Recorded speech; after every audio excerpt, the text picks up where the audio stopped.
Good evening, welcome to Future Times coaching. Future Times coaching इस application पर बहुत बहुत स्वागत है आप लोगों का। गुड इवनिंग एवरीवन, जल्दी से लाइव आइए जो बच्चे अभी तक लाइव नहीं आए। फिर आज की क्लास स्टार्ट करते हैं। कुछ बच्चे लाइव आ चुके हैं, पिंकी पांडे, सिद्धार्थ कुमार लाइव आ चुके हैं, मनीष कुमार, सज्जन कुमार, मनीष, सुधीर, उसके बाद हैं सुभाष कुमार शर्मा, सुरभि कुमारी, अमित शर्मा, अजय कुमार, राधे राधे बेटा सबको गुड इवनिंग। कुमार सत्यम आ चुके हैं, शुभम कुमार आ चुके हैं, रोहित अटल आ चुके हैं, प्रिया परमार आ चुकी हैं, आशिका पांडे आ चुके हैं, शुभम, जितेंद्र कुमार, राहुल, पूजा, प्रियंका, चलो बहुत सारे बच्चे लाइव आ चुके हैं। जितेंद्र भी आ चुके हैं, अखिलेश नहीं अनीश मोहम्मद। चलो तो आज की क्लास स्टार्ट करें। आज एसएससी जीडी का एग्जाम भी था, बहुत सारे बच्चों ने दिया होगा एसएससी जीडी का एग्जाम।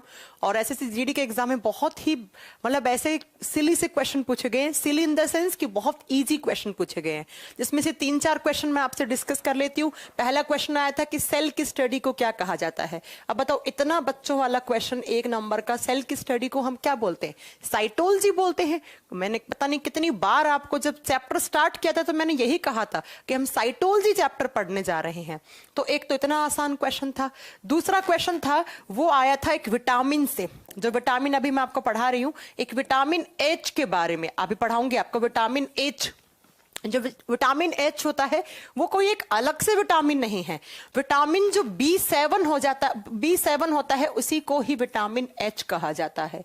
एक क्वेश्चन आया था कि कोबाल्ट कौन सी मेटल में होता है, तो कोबाल्ट आप जानते हैं कौन सी कोबाल्ट मेटल जो है वो कौन सी विटामिन में होता है, तो विटामिन B12 में होता है। ये सारे क्वेश्चन मैं अपने क्लास में डिस्कस करती हूँ, है ना। तो ये कोई बड़े वो क्वेश्चन नहीं थे। एक डीएनए से क्वेश्चन आया था, डीएनए का फुल फॉर्म पूछा था। अब डीएनए का फुल फॉर्म यार किसे नहीं पता है, डीऑक्सीराइबोस न्यूक्लिक एसिड, ऐसे क्वेश्चन आए थे। इसलिए मैं बोल रही हूँ सिली से क्वेश्चन। अगर क्वेश्चन का लेवल देखना है, एनडीए और सीडीएस का पेपर उठाओ, मैंने टेलीग्राम पे दोनों शेयर कर रखे हैं आपको। एनडीए और सीडीएस का पेपर उठाओ, क्वेश्चन का लेवल आपको वहां से पता लगेगा। ये जीडी वीडी में बहुत आसान क्वेश्चन आते हैं, मतलब बच्चा हंस हंस के करके आया होगा, ऐसे क्वेश्चन आते हैं। लेकिन अगर आपको क्वेश्चन का लेवल देखना है कि किस टाइप की आपकी प्रिपरेशन है, आपने कैसा थ्योरी वाला पार्ट किया है, तो please go for NDA and CDS paper 2021, जो मैंने आपको टेलीग्राम पे शेयर कर रखा है। थोड़ा सा आप स्क्रॉल डाउन करेंगे चैट तो आपको वहां पर मिल जाएगा। एनडीए और सीडीएस का दोनों पेपर मैंने इसी साल का डाल रखा है। हालांकि मैं 1 से 2 दिन में जैसे ही फ्री होती हूँ मैं एनडीए सीडीएस के सारे क्वेश्चंस डिस्कस भी कर दूंगी, है ना।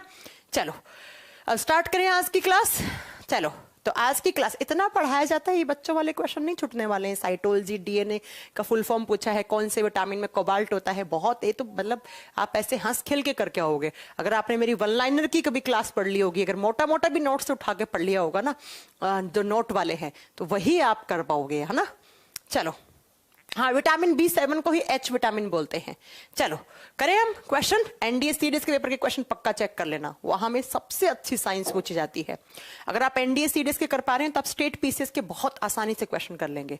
बीपीएससी, आरएएस, एनडीए, सीडीएस, हमेशा इनके क्वेश्चंस को कंपेयर करा करो। बाकी ऐसे जीडी, सीपीओ, इनमें बहुत आसान क्वेश्चन आते हैं, इनका कोई क्वेश्चन का लेवल नहीं होता है ना। चलो अब स्टार्ट करते हैं हम। कल क्लास में हम क्या पढ़ रहे थे, तो कल हम पढ़ रहे थे कार्बोहाइड्रेट। थोड़ा सा रिवाइज करवा दिया जाए कल की क्लास का। कार्बोहाइड्रेट्स चैप्टर का नाम ह्यूमन न्यूट्रिशन, और आप उसके अंदर क्या पढ़ रहे थे, कार्ब्स पढ़ रहे थे, शर्कराएं पढ़ रहे थे, कार्बोहाइड्रेट जिन्हें हम आम भाषा में डेली लाइफ में हम शुगर बोलते हैं। और जब हम बात करते हैं कि यहां पर कार्बोहाइड्रेट क्या होती हैं, तो कल की क्लास में बताया था कार्बन, हाइड्रोजन, ऑक्सीजन एलिमेंट से मिलकर बना हुआ कोई भी मॉलिक्यूल है वो कार्बोहाइड्रेट कहलाता है। कार्बोहाइड्रेट एनर्जी मॉलिक्यूल होते हैं, जैसे ही उनका मेटाबॉलिज्म हो जाता है तो आपकी बॉडी में एनर्जी मिल जाती है। पर डे कितनी लेनी है तो मैंने बता दी थी, और इनसे एनर्जी कितनी मिलती है तो वो भी मैंने बता दिया था। उसके बाद हमने पढ़ा था कि कार्बोहाइड्रेट को हम 3 कैटेगरी में डिवाइड करते हैं, मोनोसैकेराइड, ओलिगोसैकेराइड, पॉलीसैकेराइड। मोनोसैकेराइड के एग्जांपल कर लिए थे, एकदम खत्म हो गया था। और अब दूसरा जो हम आज पढ़ेंगे वो पढ़ेंगे ओलिगोसैकेराइड। ओलिगोसैकेराइड 2 नंबर पे जो विटामिन की कैटेगरी आती है वो क्या आती है बच्चों, ओलिगोसैकेराइड। ओलिगोसैकेराइड। अब ओलिगोसैकेराइड कल की क्लास में मैंने आपको पढ़ाया था, थोड़ा सा इसके बारे में मैंने आपको एक जनरल सी इंफॉर्मेशन दी थी। क्या दी थी कि जहां पर सैकेराइड की 2 या 2 से अधिक लेकिन 10 से कम यूनिट हो, मतलब 1 से अधिक एक से अधिक मतलब दो ही तो हुए ना, तो 2 से लेकर 10 से कम तक जहां पर सैकेराइड यूनिट हो उनको हम बोलते हैं ओलिगोसैकेराइड। अगर 2 मोनोसैकेराइड जुड़ गई तो हम क्या कह देंगे, डाइसैकेराइड कह देंगे। ऐसे ही 3 जुड़ गई तो ट्राई हो जाएगा, 4 जुड़ गई टेट्रासैकेराइड, 5 जुड़ गई पेंटासैकेराइड, 6 जुड़ गई हेक्सासैकेराइड, 7 जुड़ गई हेप्टासैकेराइड, 8 जुड़ गया ऑक्टोसैकेराइड, 9 जुड़ गया नॉन सैकेराइड, और 10 जुड़ते ही तो वो किस में चला जाएगा, वो पॉलीसैकेराइड में चला जाएगा। तो ओलिगोसैकेराइड वो कार्बोहाइड्रेट होती हैं जिनमें एक से अधिक बोले तो 2, तो 2 से लेकर 10 से कम यूनिट होती हैं, उनको कहा जाता है ओलिगोसैकेराइड। जनरली जो डेली लाइफ में हम ओलिगोसैकेराइड लेते हैं, मतलब दैनिक जीवन में हम कौन सी सैकेराइड काम में लेते हैं, डाइसैकेराइड लेते हैं। इसीलिए हम इसके क्लासिफिकेशन में कभी कभी मोनोसैकेराइड, डाइसैकेराइड और पॉलीसैकेराइड लिखा हुआ देख सकते हैं बुक्स में। क्यों? क्योंकि ओलिगोसैकेराइड में ही डाइसैकेराइड आती है, और डेली लाइफ में दैनिक जीवन में हम कौन सी सैकेराइड काम में लेते हैं, अधिकतर डाइसैकेराइड। अब डाइसैकेराइड का मतलब क्या हो गया, जो 2 मोनोसैकेराइड से, डाई का मतलब 2, क्या 2, तो डाइसैकेराइड का मतलब है जहां पर 2 मोनोसैकेराइड यूनिट हो, 2 मोनोसैकेराइड जुड़ गई तो एक डाइसैकेराइड बन जाएगा। ये तो बहुत आसान सी चीज है। मोनो का मतलब सिंगल, तो 2 सिंगल मोनोसैकेराइड जुड़ी तो डाइसैकेराइड। अब इसके एग्जाम्पल क्या क्या आते हैं, वो मेन है जो एग्जाम में आएगा। सबसे पहला एग्जाम्पल आता है इसका सुक्रोज। 1 नंबर पे एग्जाम्पल जो आता है वो आता है सुक्रोज। और सुक्रोज को क्या कहा जाता है, सुक्रोज एक डाइसैकेराइड कार्बोहाइड्रेट है। हमेशा के लिए अपनी नोटबुक में नोट कर लीजिएगा ये चीज कि डाइसैकेराइड का ही एग्जाम्पल क्या है। बेटा मैंने आपका, प्रीति कुमारी आपका गुड इवनिंग पहले ही पढ़ लिया, लेकिन आप क्लास के बीच में आ रही हैं तो इसलिए रोली कुमारी गुड इवनिंग बेटा, सबको गुड इवनिंग, ठीक है। सुक्रोज, सुक्रोज एक डाइसैकेराइड है, इसका मतलब ये 2 मोनोसैकेराइड से मिलकर बना हुआ होगा। अब जब सुक्रोज की बात करते हैं तो सुक्रोज को कहा जाता है टेबल शुगर। टेबल शुगर का मतलब क्या हो गया, हमारे घरों में टेबल पर सर्व होने वाली शुगर। जैसे टेबल सोल्ट हम किसे बोलते हैं, अगर एग्जाम में क्वेश्चन आ गया कि टेबल सोल्ट किसे कहते हैं, तब आप बोलोगे NaCl, सोडियम क्लोराइड को हम टेबल सोल्ट कहते हैं। जो हमारी सब्जियों में हम नमक डालते हैं वो सोडियम क्लोराइड होता है, हम हमारी चाय में जो चीनी डालते हैं वो सुक्रोज होता है, इसलिए इसका नाम टेबल शर्करा पड़ गया यहां से। बाकी कोई ऐसा बाकी कोई आप ऐसा कोई इसका नाम नहीं है कि इसका नाम क्यों रखा गया है ना। अगला, जब हम बात करते हैं सुक्रोज किस किस में होता है, हनी में होता है, शहद में भी सुक्रोज होता है। इसके अलावा सुक्रोज कहाँ होता है, जैगरी में। जैगरी का मतलब होता है गुड़, जो भी गुड़ है और उसके अंदर, और साथ में जो भी आप स्वीट्स मिठाइयां वगैरह बनाते हैं तो उनके अंदर भी आप इस सुक्रोज को, चीनी को काम में लेते हैं। तो सुक्रोज क्या हो गया, ऐसा कोई मॉलिक्यूल जो किससे मिलकर बना हुआ है, जो आप बताओगे 2 मोनोसैकेराइड से मिलकर बना हुआ है। अब बात करेंगे वो 2 मोनोसैकेराइड कौन कौन सी हैं। बच्चा, जब एक ग्लूकोज का मॉलिक्यूल, एक ग्लूकोज का और एक फ्रक्टोज का मॉलिक्यूल जुड़ते हैं, एक ग्लूकोज एक फ्रक्टोज जुड़ा, तब जाकर आपको मिलता है सुक्रोज। तब जाकर आपको क्या मिलता है, सुक्रोज मिलता है। तो अब मैं यूं कहूं कि एक ग्लूकोज और एक फ्रक्टोज दोनों के एक एक अणु जुड़े, 2 मोनो, ग्लूकोज और फ्रक्टोज कल पढ़ा था, ये भी मोनोसैकेराइड है, ये भी मोनोसैकेराइड है।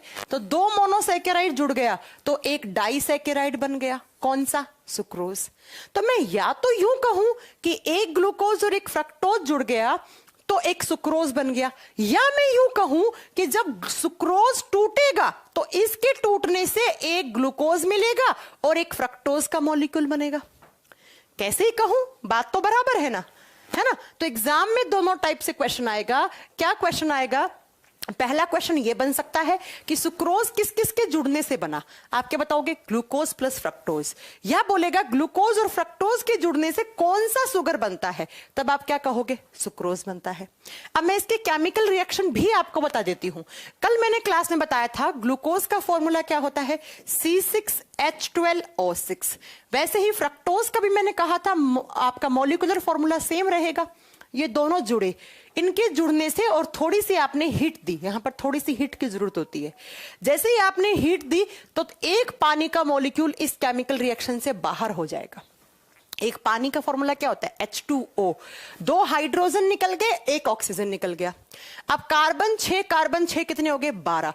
तो कार्बन कितने हो गए? 12। हाइड्रोजन 24 होने चाहिए थे, लेकिन 2 हाइड्रोजन बाहर निकल गए पानी की फॉर्म में, तो हाइड्रोजन कितने बचे हैं? आप क्या बताओगे? हाइड्रोजन 22 बचे। ऑक्सीजन 6 12 थे, लेकिन 1 ऑक्सीजन निकल गया, तो ऑक्सीजन कितना बचा? 11। तो ये किसका फॉर्मूला हो जाएगा? ये हो जाएगा सुक्रोज का। ये किसका फॉर्मूला है? सुक्रोज का, है ना? समझ आ गया आपको? क्या समझ में आया कि एक ग्लूकोज एक फ्रक्टोज जुड़े तो एक सुक्रोज मिला। यही सुक्रोज हमारे घरों में जो चीनी आती है, और यही सुक्रोज किसमें होता है? आप बताओगे? हनी में, शहद में होता है। शहद के साथ जो गुड़ आता है, गुड़ में होता है, मिठाइयों में होता है, जूसेस में होता है। अब आप कहोगे मैम कि चीनी सुक्रोज है। हाँ, बिल्कुल कल मैंने कहा था कि चीनी जो होती है वो सुक्रोज होती है, लेकिन अब आप ध्यान से देखो ना, सुक्रोज कब बना? ग्लूकोज और फ्रक्टोज के जुड़ने से। तो भैया चीनी में, शुगर में फ्रक्टोज भी तो है और ग्लूकोज भी तो है। इसीलिए कभी अगर एग्जाम में क्वेश्चन आ जाए कि गन्ने में कौन सी शर्करा होती है, गन्ने में कौन सी होती है, या आपसे पूछे इसके अलावा आपसे पूछे शुगर में कौन सी होती है, तो गन्ने में ना कभी कभी ऑप्शन में, वैसे अगर मेनली ऑप्शन में रहा गन्ने में तो फ्रक्टोज ही सही करके आओगे, लेकिन अगर फ्रक्टोज नहीं है तो गन्ने में सुक्रोज भी आप आंसर सही कराओगे, ये भी आंसर सही कराओगे। या आपसे पूछा कि टेबल शुगर में कौन सी शुगर है, तो सुक्रोज ना हो ऑप्शन में तो फ्रक्टोज हो, तो उसे भी सही करके आ जाना, छोड़ के मत आ जाना, क्योंकि मैंने इसको एक्सप्लेन कर दिया है कि किस टाइप से बनेगा। इसको मैंने एक्सप्लेन कर दिया किस टाइप से बनेगा। हो गया? तो पहला एग्जाम्पल सुक्रोज हो गया। अब जब शहद की बात करते हैं, एक नोट डालकर पॉइंट लिखना, शहद में जब हम हनी की बात करते हैं तो हनी में सिर्फ एक ही शुगर नहीं होती है, हनी में बेसिकली 3 शुगर होती है। आपके लिए थोड़ा सा नया क्वेश्चन है ये, लेकिन इसको नोट डाउन कर लेना, ठीक है? हनी के अंदर एक तो सुक्रोज है, सुक्रोज के साथ साथ, सुक्रोज तो एक नेचुरल कार्बोहाइड्रेट है, लेकिन 2 आर्टिफिशियल कार्बोहाइड्रेट भी डालकर शहद को इतना मीठा बनाया जाता है। अगर सिर्फ सुक्रोज से बनाओगे तो इतना शहद मीठा नहीं बनेगा, और शहद आपने देखा है बहुत मीठा होता है, तो उसको और ज्यादा मीठापन देने के लिए शहद के अंदर एक डेक्सट्रोज आर्टिफिशियल शुगर मिलाते हैं और एक मिलाते हैं लेवालूस। लेवालूस, ये तीनों शर्कराएं किसके अंदर होती हैं? हनी के अंदर। तो जब नेचुरल हनी बनेगा तब तो भैया सिर्फ सुक्रोज का बनेगा, लेकिन लैब वेब में जब बनता है तो शहद को ज्यादा मीठा देने के लिए तो उसके अंदर डेक्सट्रोज मिला देते हैं और लेवालूस भी मिला जाते हैं। यही डेक्सट्रोज आपको हॉस्पिटल में भी मिलेगी।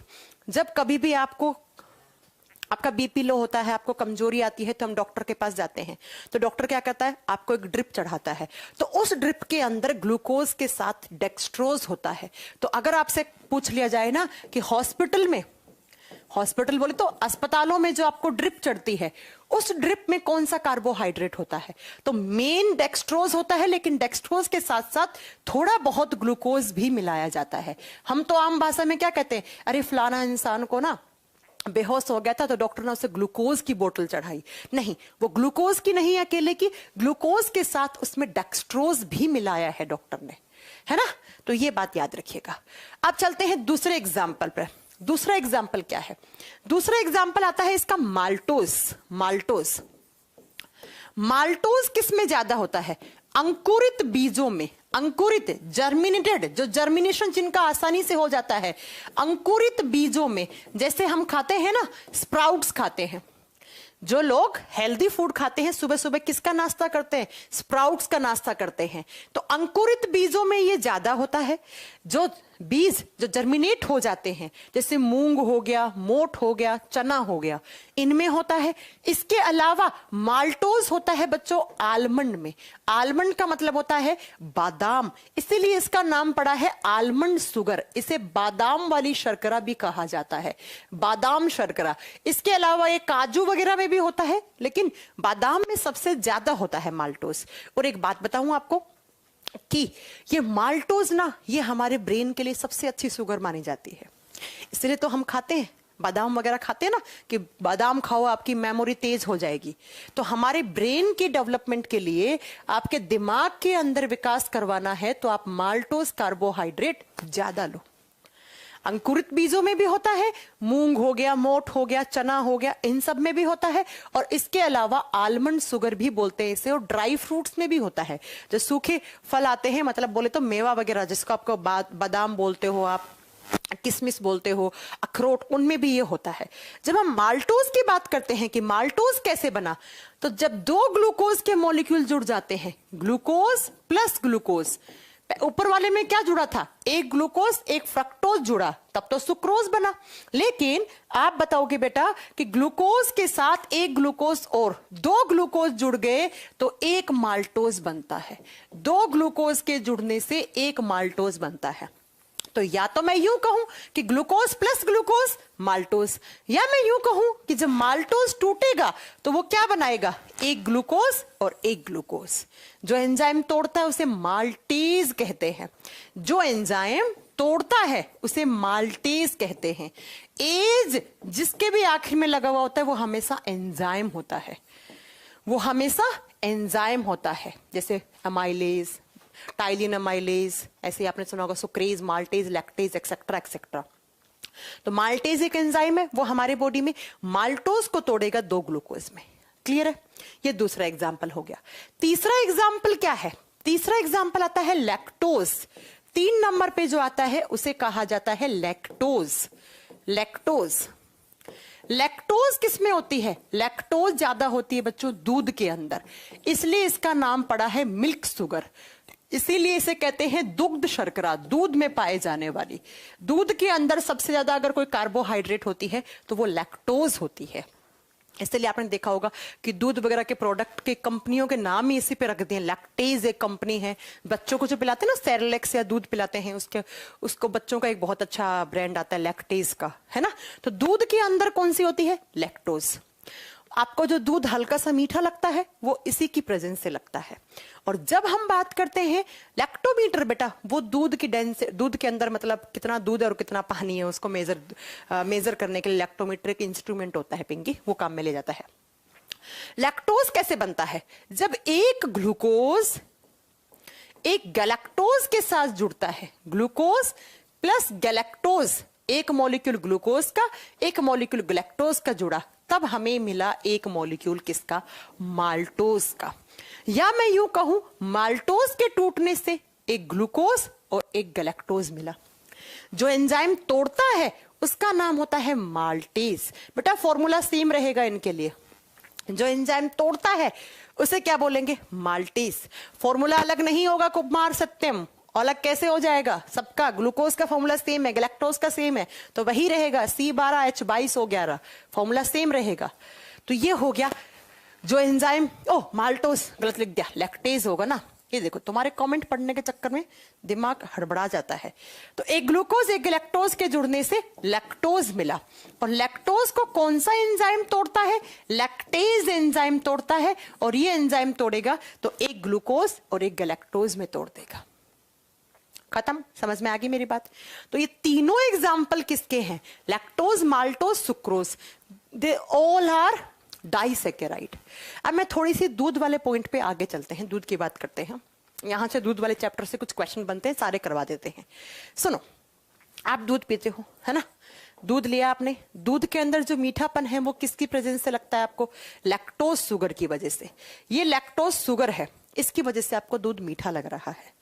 अब अगर इस दूध को आपने उफान नहीं दी, उफान का मतलब समझते हैं, उबाला नहीं इसे, या आपने इसका पास्चुराइजेशन नहीं किया, तो कुछ समय के बाद इस लैक्टोज शुगर के अंदर क्या बन जाते हैं? एक बैक्टीरिया। कौन से बैक्टीरिया? लैक्टोबैसिलस बैक्टीरिया पनप जाते हैं। कौन से बैक्टीरिया? लैक्टोबैसिलस। लैक्टोबैसिलस जीवाणु पनप जाते हैं। और ये बैक्टीरिया क्या करते हैं? इस लैक्टोज को एक एसिड में कन्वर्ट कर देते हैं। और कौन सा एसिड? Lactic acid. कौन सा एसिड? Lactic acid. लैक्टिक अम्ल, और लैक्टिक अम्ल है एसिड बन गया। एसिड तो हम स्कूल से पढ़ते आ रहे हैं, एसिड क्या होते हैं? खट्टे होते हैं। इसका मतलब इस दूध क्या क्या क्या बन गया है? दही बन गया है। ये खट्टा दूध हो गया है, और खट्टे दूध का मतलब है ये फट गया है या इसका दही बन चुका है। तो दूध के अंदर शुगर कौन सी पूछे? लैक्टोज। लैक्टोज ऑप्शन में नहीं होगा तो ग्लूकोज गैलेक्टोज होगा। दो का ऑप्शन होगा। तो कौन से बैक्टीरिया इस शुगर को एसिड में कन्वर्ट करते हैं? Lactobacillus bacteria. तो दूध को गर्म करने से ये बैक्टीरिया मर जाते हैं, इसलिए उस दूध फटता नहीं है। और अगर आपने उसको नहीं गर्म किया तो ये बैक्टीरिया कुछ समय के बाद इस लैक्टोज शुगर को एसिड में कन्वर्ट कर देंगे, और एसिड बनते ही दूध खट्टा हो गया, बोले तो वो दही बन गया, उसका दही जम चुका है ना? ये बात याद रखिएगा।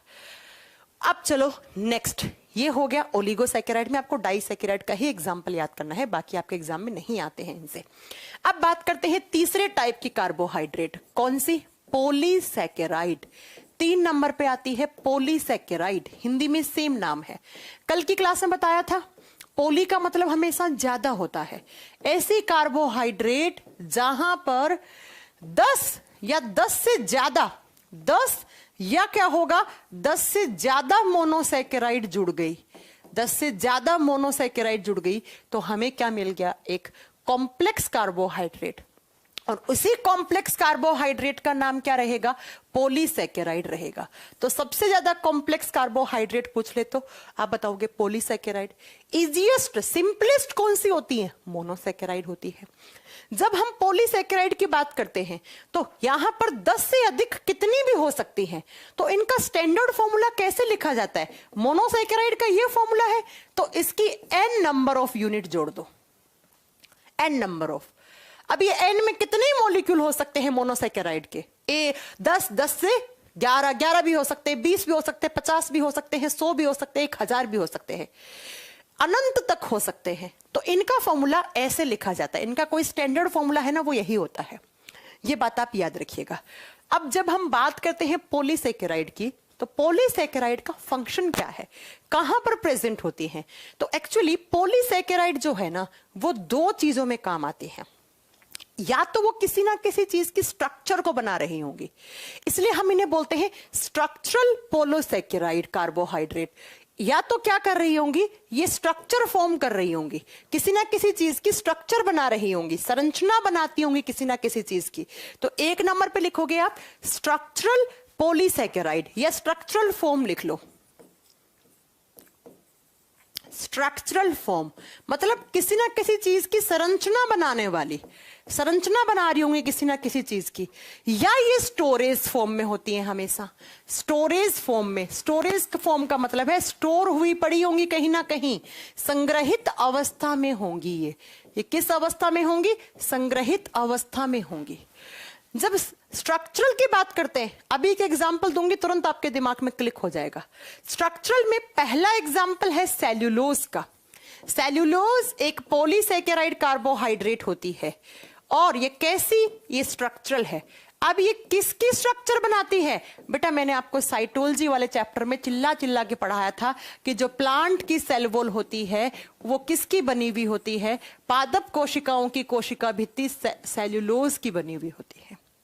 तो ये किसकी स्ट्रक्चर फॉर्म कर रही है? प्लांट की सेल वॉल, पादप कोशिकाओं की कोशिका भित्ति का निर्माण कर रही है, है ना? ये बताई थी ना मैंने आपको ये बात। दूसरा, यहीं पर अगर एग्जाम्पल की बात करते हैं तो दूसरा एग्जाम्पल आता है यहां पर स्ट्रक्चरल वाली में। आप बताओगे काइटिन। काइटिन, काइटिन भी पढ़ाया था मैंने। काइटिन भी एक पॉलीसैकेराइड कार्बोहाइड्रेट है। काइटिन भी एक पॉलीसैकेराइड कार्बोहाइड्रेट है। और ये किसकी सेल वॉल बनाती है? तो ये बनाती है जो इंसेक्ट्स होते हैं, इंसेक्ट्स की आउटर लेयर। या तो ये जो कीट होते हैं ना, छोटे मोटे कीड़े मकोड़े हैं, उनकी सबसे बाहरी परत का निर्माण करती है काइटिन। या ये काइटिन कहां होता है? किसके सेल वॉल में? फंगी, कवक, फफूद, फंगी की सेल वॉल में। जो फंगी होते हैं, जो कवक होते हैं, उनकी सेल वॉल को बनाने का काम करती है। तो एग्जाम में क्या क्वेश्चन आएगा? कौन सा कार्बोहाइड्रेट का स्ट्रक्चरल फॉर्म है जो प्लांट की सेल वॉल बनाता है? तब तो आपका आंसर सेल्यूलोज हो जाएगा। और अगर आपसे पूछा कौन सा कार्बोहाइड्रेट है जो फंगी की सेल वॉल का निर्माण कर रहा है, तब आपका काइटिन आंसर हो जाएगा। और इसके अलावा जो इंसेक्ट्स होते हैं, जैसे आपने चींटी देखी है, तो चींटी की जो सबसे बाहरी परत है उसका निर्माण भी कौन करता है? काइटिन करता है। तो इसका मतलब सेल्यूलोज और काइटिन दोनों ही किसका एग्जाम्पल हो गए हैं? दोनों ही एग्जाम्पल हो गए हैं पॉलीसैकेराइड कार्बोहाइड्रेट का। अब बात करते हैं स्टोरेज फॉर्म में। स्टोरेज फॉर्म में बेटा लिख लो, पहला एग्जाम्पल है स्टार्च। स्टार्च स्टोर होता है, यस बिल्कुल सही बात है। और ये किसका स्टोर फूड होता है?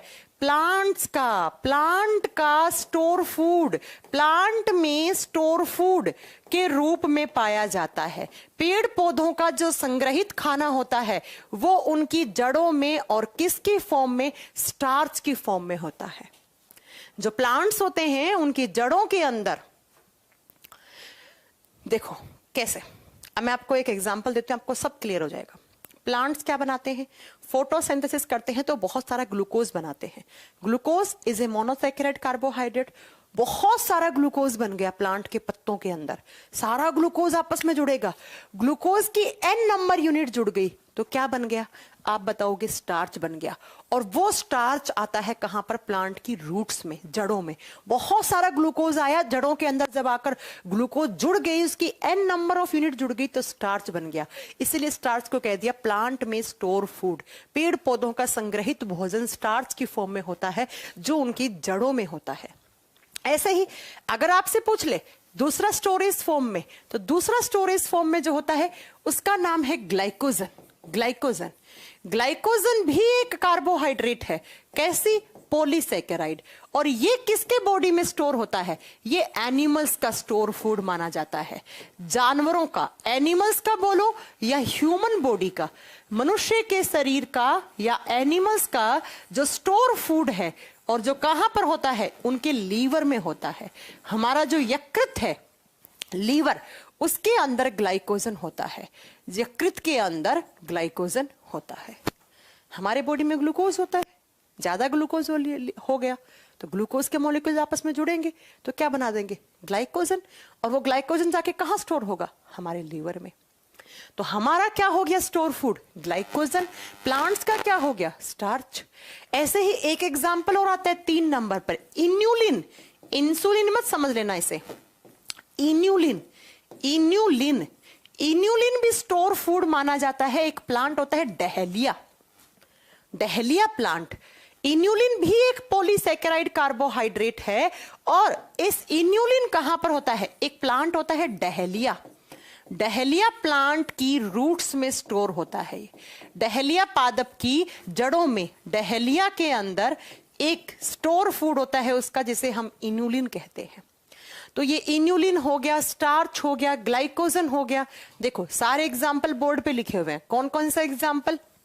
इन्यूलिन, इससे क्वेश्चन आते हैं एग्जाम में, इसको याद रखिएगा, ठीक है। ये स्टोर फूड है प्लांट का, डहेलिया का।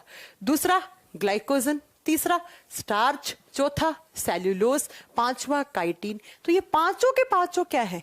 पॉलीसैकेराइड कार्बोहाइड्रेट है ना। ये सारे के सारे क्या है? पॉलीसैकेराइड कार्बोहाइड्रेट है।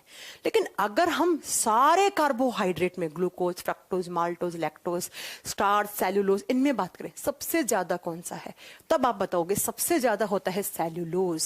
सेल्यूलोज को माना जाता है मोस्ट अबेंडेंट कार्बोहाइड्रेट।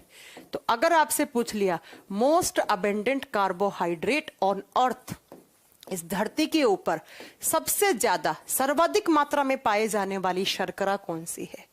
या कभी कभी तो क्वेश्चन आता है most abundant carbohydrate on earth, या कार्बोहाइड्रेट की जगह लिखा हुआ आता है ऑर्गेनिक कंपाउंड। तो भाई कार्बोहाइड्रेट ऑर्गेनिक कंपाउंड होते हैं, ये तो आपकी मैम ने आपको पढ़ा दिया है। कार्बोहाइड्रेट ऑर्गेनिक कंपाउंड होते हैं, इसमें सोचने की क्या बात है।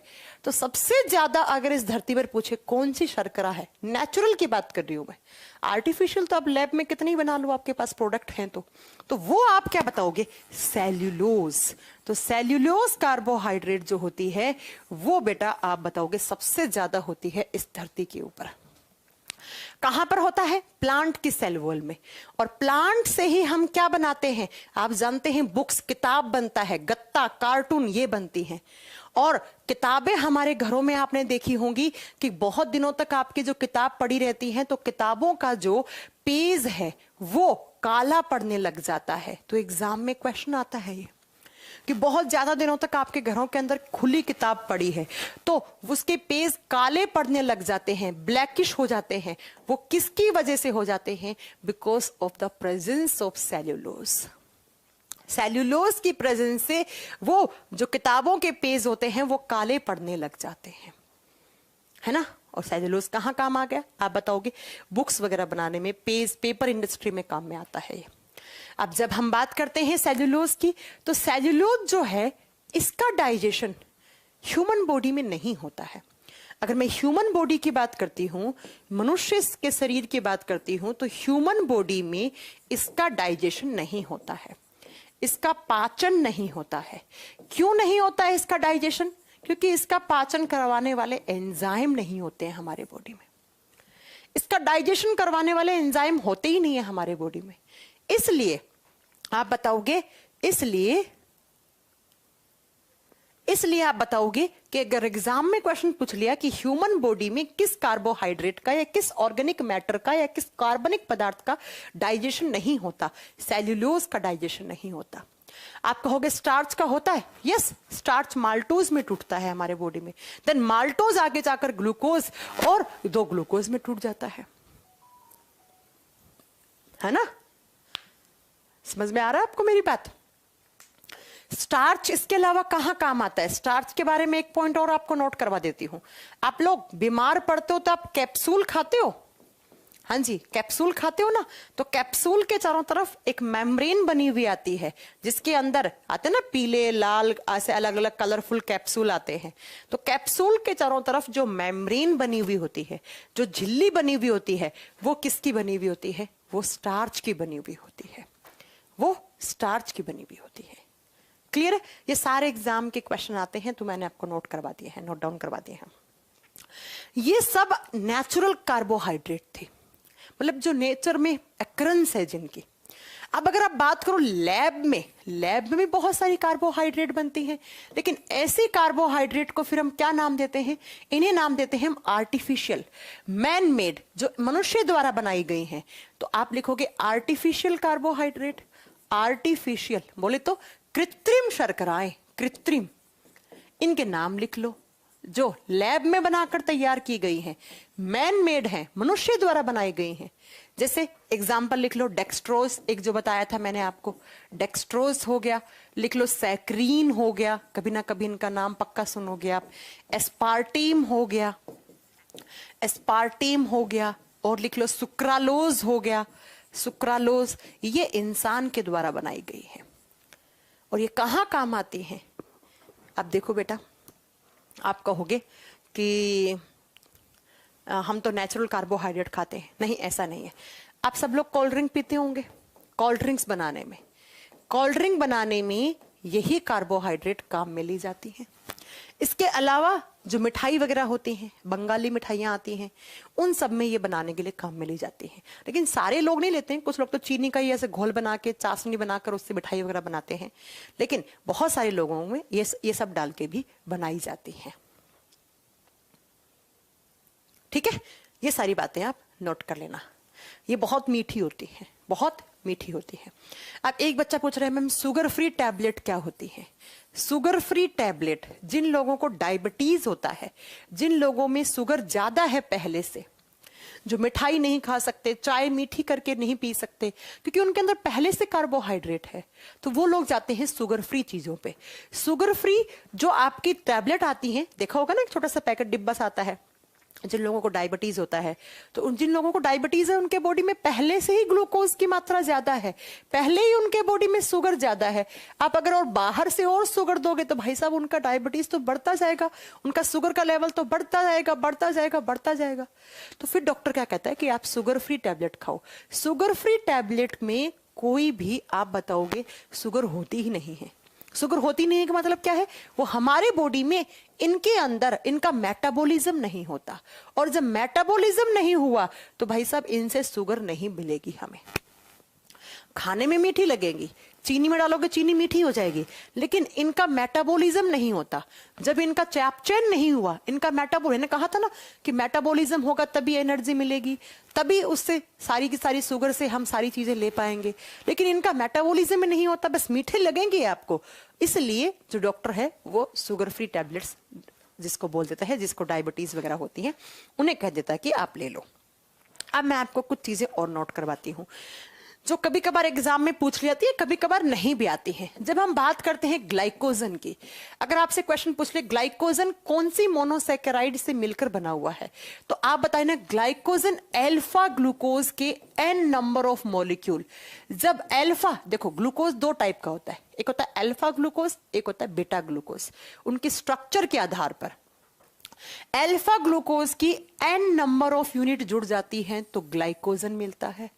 ऐसे ही बेटा आप बताओगे स्टार्च भी कब बनता है, जब ग्लूकोज की अल्फा ग्लूकोज की n यूनिट जुड़ जाती है, तब भी आपको क्या मिलेगा, आप बताओगे स्टार्च मिलेगा।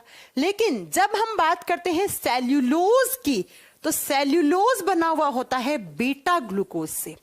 किससे बना होता है, बीटा ग्लूकोज से, और इसीलिए इसका डाइजेशन नहीं होता। बीटा ग्लूकोज की n नंबर ऑफ यूनिट जुड़ती हैं, तब आपको बताओगे कि क्या मिलता है, सेल्यूलोज। तो जो अल्फा ग्लूकोज से मिले हुए स्ट्रक्चर हैं उनका डाइजेशन आसानी से हो जाएगा, जैसे स्टार्च, जैसे ग्लाइकोजन। लेकिन इसका डाइजेशन नहीं होगा क्योंकि ये किससे बना हुआ है, बीटा ग्लूकोज से। ऐसे मैंने आपको एक एग्जाम्पल लिखवाया, इन्यूलिन। इन्यूलिन किसका बना हुआ होता है, तब आप बताओगे इन्यूलिन बना हुआ होता है फ्रक्टोज का। जब n number of unit fructose की जुड़ जाएंगी तो इन्यूलिन मिलेगा। ऐसे ही एक एग्जांपल और कौन सा रह गया आपका, शायद काइटिन रह गया। काइटिन बना हुआ होता है n एसिटिल ग्लूकोसामाइन का। काइटिन कब बनता है, नाग, NAG। ये 12th क्लास की केमिस्ट्री में था, हमने नाग नाम से याद किया था, अगर आपने याद किया हो तो। इसका फुल फॉर्म क्या होता है, इसका फुल फॉर्म होता है n एसिटाइल ग्लूकोसामाइन, ग्लूकोसामाइन, ये इसका फुल फॉर्म होता है ना बेटा। अल्फा ग्लूकोज अजीत किसे कहते हैं, जब इनकी स्ट्रक्चर पढ़ोगे ना, ग्लूकोज के अंदर जो रिंग्स होती हैं, 5-6 कार्बन हैं तो, और हाइड्रोजन 12 है, उनकी स्ट्रक्चर पढ़ोगे तो एक के ऊपर क्या होता है, हेड वाले पार्ट पे जुड़ा हुआ होता है कार्बन के साथ हाइड्रोजन, एक का ऑर्थो पैरा। इतना आप केमिस्ट्री मत जाओ, ऑर्थो पे जुड़ा है तो अल्फा ग्लूकोज है, पैरा पे जुड़ा है तो बीटा ग्लूकोज है, ऐसा होता है बेटा, है ना। तो ये आपको कार्बोहाइड्रेट के बारे में इतने सारे पॉइंट याद रखने थे। अब अगर आप कहो मैम कार्बोहाइड्रेट ना लें तो क्या हो जाएगा, तो भाई सीधी सी बात है, कार्बोहाइड्रेट से हमें क्या मिलती है, एनर्जी मिलती है। और एनर्जी हमारे बॉडी में, एनर्जी से ही तो सारे के सारे काम होते हैं। जितने भी आप काम करते हो वो सारे किसकी वजह से में होते हैं, आप बताओगे एनर्जी की वजह से होते हैं। तो अगर आपने नहीं लिया कार्बोहाइड्रेट तो भैया एनर्जी नहीं होगी, एनर्जी नहीं होगी तो बताओ क्या होगा, तो आपकी वर्किंग कैपेसिटी डिक्रीज हो जाएगी, काम करने की क्षमता में कमी आ जाएगी, काम कर नहीं पाओगे, वर्किंग कैपेसिटी डिक्रीज हो जाएगी, कार्य करने की क्षमता में कमी आ जाएगी। अब आप कहोगे मैम अगर ज्यादा ले लिया कार्बोहाइड्रेट, तो भाई साहब ज्यादा कार्बोहाइड्रेट लोगे तो वो भी लिख लो। अगर आपने कार्बोहाइड्रेट कम ली तो हमारे बॉडी में कम कार्बोहाइड्रेट जाएंगी, तो आप लिख दोगे एनर्जी लेवल कम हो जाएगा, एनर्जी लेवल कम हुआ तो वर्किंग कैपेसिटी डिक्रीज हो जाएगी। ज्यादा लोगे तो ज्यादा लेने से हो जाएगा बेटा आपको हाइपरग्लाइसेमिया।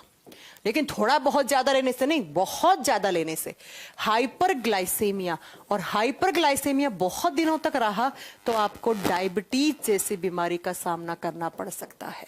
डायबिटीज जिसे हम हिंदी में मधुमेह रोग कहते हैं। ये लो, है ना। लेकिन डायबिटीज होने के कारण एक ये है कि कार्बोहाइड्रेट ज्यादा लेना, दूसरा डायबिटीज होने का कारण होता है कि आपके बॉडी में एक हार्मोन होता है इंसुलिन, उसकी कमी से भी आपको डायबिटीज हो जाता है। आज तो बड़ी मेरे को खुद को आज ऐसा एनर्जी लेवल डिक्रीज सा लग रहा है, पता नहीं क्यों। एकदम ऐसा लग रहा है कि थोड़ा सा फीवर जैसा लग रहा है, मुझे भी बुखार जैसा लग रहा है, और पता नहीं ऐसा शरीर टूट सा रहा है पूरा। देख भी रहे होंगे आज मेरी शक्ल उतरी हुई आप। चलो, तो ये होगी आपके कार्बोहाइड्रेट पूरी कंप्लीट। अब पढ़ेंगे हम दूसरा न्यूट्रिएंट, प्रोटीन। कहा था ना कार्बोहाइड्रेट के बाद हम क्या पढ़ेंगे? प्रोटीन पढ़ेंगे।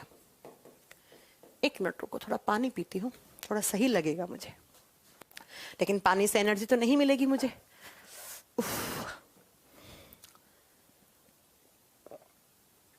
क्योंकि पानी का मेटाबॉलिज्म होता ही नहीं है, और जब मेटाबॉलिज्म नहीं होता तो पानी से एनर्जी भी नहीं मिलती है।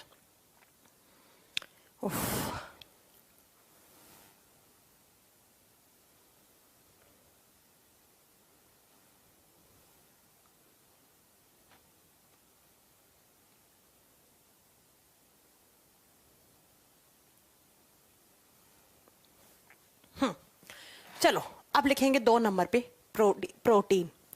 जब प्रोटीन की बात करते हैं तो प्रोटीन क्या होता है? थोड़ी देर पहले, नहीं आज नहीं, कल पढ़ाया था, कार्बन हाइड्रोजन ऑक्सीजन से मिला है, तब तो वो बनाएगा कार्बोहाइड्रेट।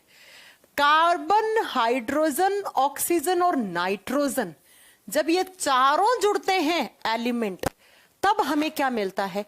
आप बताओगे। तब हमें मिलता है प्रोटीन। ऐसा कोई कंपाउंड, ऐसा कोई भी ऑर्गेनिक सब्सटेंस जो carbon hydrogen oxygen nitrogen in सारे तत्वों से मिलकर बना हुआ है, इन एलिमेंट से मिलकर बना हुआ है, उसे हम प्रोटीन बोलेंगे। उसे हम प्रोटीन बोलेंगे। जब प्रोटीन की बात करते हैं तो प्रोटीन भी क्या होते हैं? ऑर्गेनिक कंपाउंड होते हैं। Proteins are also organic compound. ये भी कार्बनिक यौगिक हैं। अब कार्बनिक यौगिक क्यों है? तो कल बताया था, ऐसा कोई कंपाउंड जिसके अंदर कार्बन हो तो उसे कार्बनिक यौगिक बोलेंगे। तो देखो ना, इसमें कार्बन है तो हम इसे क्या बोल देंगे? ऑर्गेनिक कंपाउंड बोल देंगे। ये भी एनर्जी मॉलिक्यूल होते हैं। इनको भी क्या बोलते हैं हम? एनर्जी मॉलिक्यूल, ऊर्जा देने वाले अणु। इनका भी मेटाबॉलिज्म होता है, और जिस जिस मॉलिक्यूल का मेटाबॉलिज्म होता है उससे हमें क्या मिलेगी? ऊर्जा मिलेगी। तो ये ऊर्जा देते हैं। कितनी देते हैं? ऐसा माना जाता है अप्रोक्स 1 ग्राम प्रोटीन अगर आपने लिया है तो उसमें 4 या 4.1 किलो कैलोरी एनर्जी होगी। 1 ग्राम प्रोटीन में 4.0 से लेकर, मतलब कार्बोहाइड्रेट से हल्का सा कम होती है। कार्बोहाइड्रेट तो 4 से लेकर 4.5 तक भी हो सकता है, 4.3 तक भी हो सकता है, लेकिन अप्रोक्स अगर बोलोगे तो आप सेम सा ही बोल लो, इसमें क्या कम क्या ज्यादा है ना। तो इतनी सी होती है। कभी कभी 4.2 भी हो सकता है यहाँ पर, हाँ 4.2 तक भी हो सकती है, कोई बड़ी बात नहीं है। अगर मैं प्रोटीन की बात करती हूं तो प्रोटीन की बेटा डिस्कवरी, जब हम प्रोटीन की बात करते हैं तो प्रोटीन की खोज किसने की थी? कल एक बच्चे ने पूछा कार्बोहाइड्रेट की खोज, तो बेटा कार्बोहाइड्रेट की कोई खोज नहीं हुई थी। लेकिन जब हम प्रोटीन की बात करते हैं तो प्रोटीन की खोज मतलब इसकी स्ट्रक्चर को पूरा समझाना। तो प्रोटीन के जब स्ट्रक्चर की बात करते हैं तो वो किसने दिया था? या पहले अगर आपसे पूछ ले, अगर अकेला एग्जाम में आया प्रोटीन वॉज डिस्कवर्ड बाय, अगर प्रोटीन की खोज पूछी अकेली, तब तो आप प्रोटीन की खोज का मतलब यह प्रोटीन थ्योरी दी गई थी कि भाई प्रोटीन होता है, प्रोटीन के अंदर कार्बन हाइड्रोजन ऑक्सीजन नाइट्रोजन ये होते हैं एलिमेंट्स, इसे बोलते हैं खोज। बाकी ऐसा थोड़ी है कि कोई वो थोड़ी है कि प्रोटीन खोजा गया। इसकी खोज की थी मुलर नाम के साइंटिस्ट ने, MULDER, लेकिन इसको प्रोनाउंस करते हैं तो डी साइलेंट हो जाता है, इसे मुलर बोल दिया जाता है। फिर ये जो प्रोटीन आप जो टर्म सुन रहे हैं, ये जो शब्द है ना प्रोटीन, ये शब्द, ये टर्म, ये दिया गया था बर्जीलियस के द्वारा, और ये एग्जाम में आता है। ये किसके द्वारा दिया गया था? बर्जीलियस नामक वैज्ञानिक के द्वारा दिया गया था। ये एग्जाम में आता है। फिर प्रोटीन की स्ट्रक्चर समझाने के लिए पॉलिंग नाम के साइंटिस्ट आए थे कि प्रोटीन की स्ट्रक्चर कैसी होगी, 20 अमीनो एसिड जुड़ते हैं तो प्रोटीन बनते हैं, कौन सा अमीनो एसिड कब जुड़ेगा तो कौन सा प्रोटीन बनेगा। तो इसकी स्ट्रक्चर समझाने के लिए पॉलिंग नाम के साइंटिस्ट ने स्ट्रक्चर बताई थी। किसकी? प्रोटीन की बताई थी, प्रोटीन की स्ट्रक्चर बताई थी, है ना। ये बात आप याद रखिएगा। बस बेटा मैं ना आज यहीं पर क्लास छोड़ती हूँ, कल हम यहीं से आगे कंटिन्यू करेंगे। आज मेरे को थोड़ा सा ना घबराहट सी भी हो रही है, थोड़ा बीपी लो सा ही हो रहा है मेरा भी आज, पता नहीं क्यों ऐसा, जैसे फीवर सा भी लग रहा है, हल्का हल्का बुखार भी मुझे लग रहा है, मुझे बुखार सा भी आने वाला है ना। तो मैं आपकी क्लास 10 मिनट पहले ही छोड़ रही हूँ, कल थोड़ा 10 मिनट ज्यादा पढ़ाएंगे आपको ना। लग रहा है आज मुझे बुखार आएगा। कल रात को मच्छर भी बहुत थे मेरे घर में, कि डेंगू वेंगू ना हो जाए यार, इतने सारे लोग ना डेंगू से खत्म हो रहे हैं। चलो फिर आज की क्लास यहीं छोड़ती हूँ मैं, कल मैं थोड़ा ज्यादा पढ़ा दूंगी आपको ना, 1.5 घंटे के अप्रोक्स पढ़ाती हूँ कल।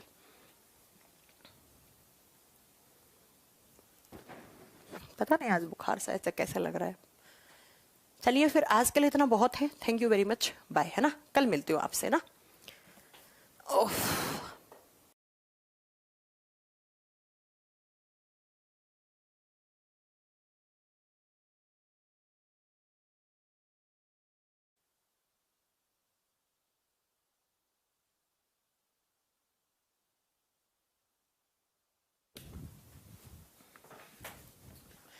Good evening everyone, good evening, welcome to Future Times coaching. Future Times coaching इस एप्लीकेशन पर बहुत बहुत स्वागत है आप लोगों का।